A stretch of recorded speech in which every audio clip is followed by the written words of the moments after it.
Okay, magandang araw mga budgets, no? Ang problema ni customer wala siyang low.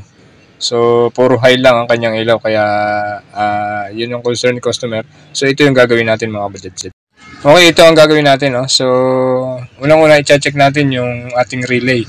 Dahil wala lang siyang low, so ang i-check natin yung relay, no? So, dito sa ilalim sa plate ng ating fuse box, so kasama yan dyan yung dalawang relay, no? So, ayan mga budgets, ito yung tester ko, no? So may walang power yung isa, yung sa low indicator niya, so kaya wala siyang low. So yun yung problema ni customer. So yan yung ating i-repair mga kabajads. Yung sa headlight relay ng low. So itong high meron siya, no. So yung low lang ang problema ni customer. So ito yung ating dalawa relay, no, ng headlight. So hugutin ko yung socket para ma-check natin kung ano yung problema. So ayan mga kabajads, no.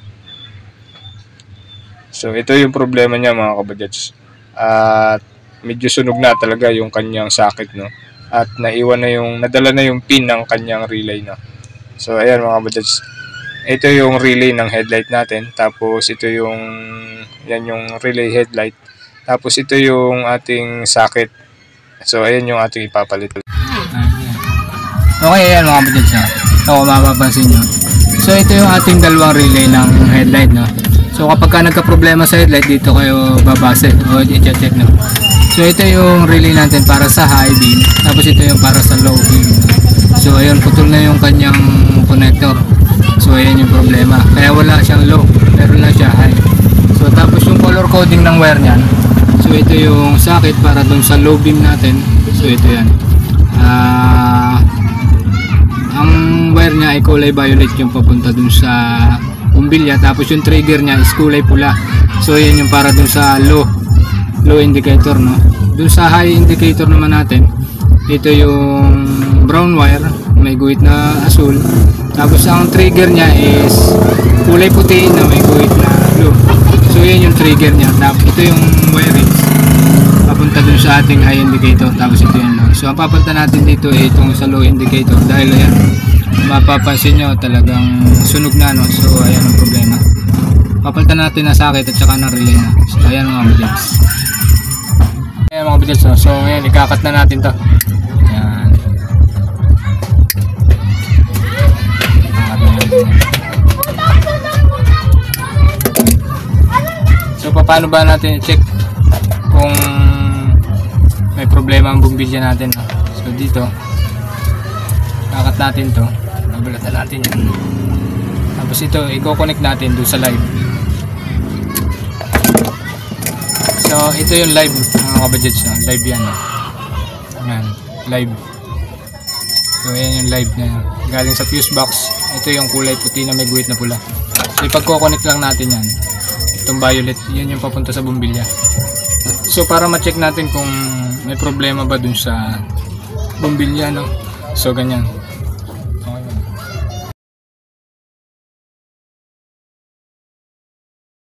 Ayan mga kabadgets, no? So dito naman tayo. Kung wala naman kayong pamalit, halimbawa wala kayong makuha nito at relay, so ganito gagawin nyo, pwede naman to. So hindi muna tayo babase sa relay. So ganito gagawin nyo, babalatan yung trigger, itong trigger na to. So babalatan nyo yan, tapos i-connect nyo dito sa wire na papunta sa bumbilya, no? Yung trigger na galing sa switch, itong trigger na to galing to sa switch. Ayan, ipag-connect nyo lang to, dalawang to. Ngayon magti-trigger yan. So ayan,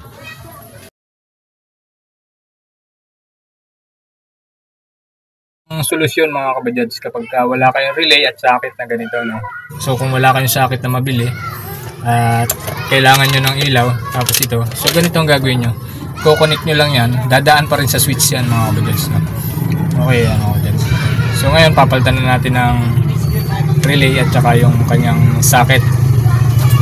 So ito yung socket,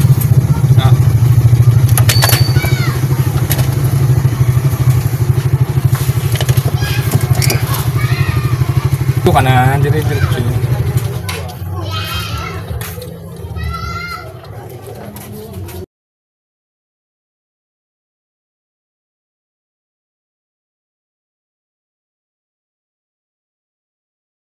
Ganito ang gagawin nyo. Pagka ganito ang ibang color coding, gagayahin nyo lang dito. Yan, gagayahin nyo lang yan. So, kalinin yung galing sa ito. Power supply 12 volts galing sa fuse box. So, ito. So, saan pa nakaposition? So, gagayahin nyo lang mga kapatid. So, dahil magkaibang color coding ng wire, so gagayahin nyo lang. So, ito ang idudugtong nyo, yung kulay puti.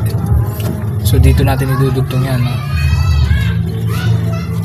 Para hindi kayo malito, so gagayahin nyo lang yan.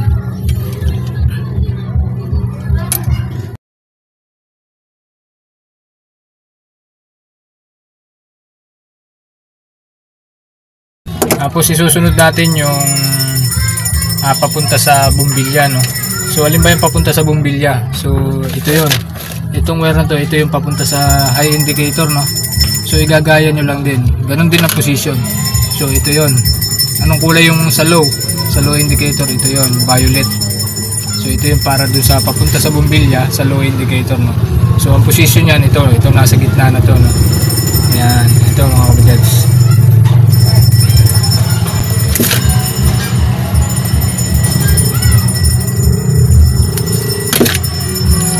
Dito natin idudugtong to. Yung nasa gitna, ito, ay idudugtong natin doon sa papunta sa bumbilya. So ayan.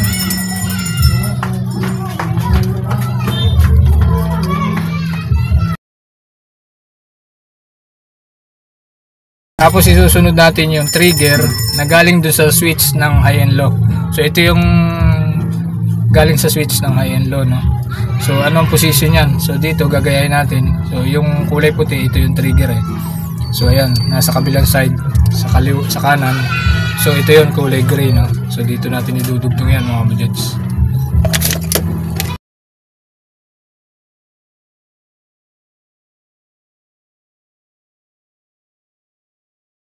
Ngayon ang natitira yung ground, no? So ground yan. So ito na, last.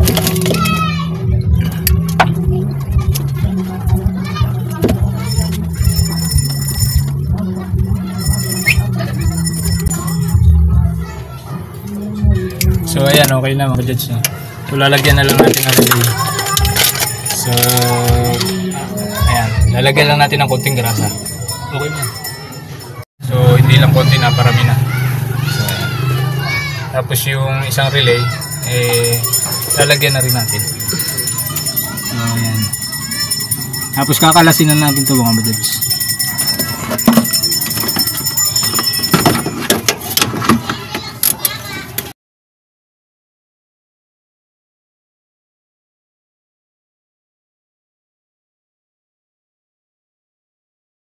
Okay lang na hindi nyo na-tape ko, walang problema. Dahil umiinit yung wire na yan, kaya dapat nakaganyan na lang, naka-open siya. Huwag nyo nang balutan ng tape na. Okay na yung ganyan.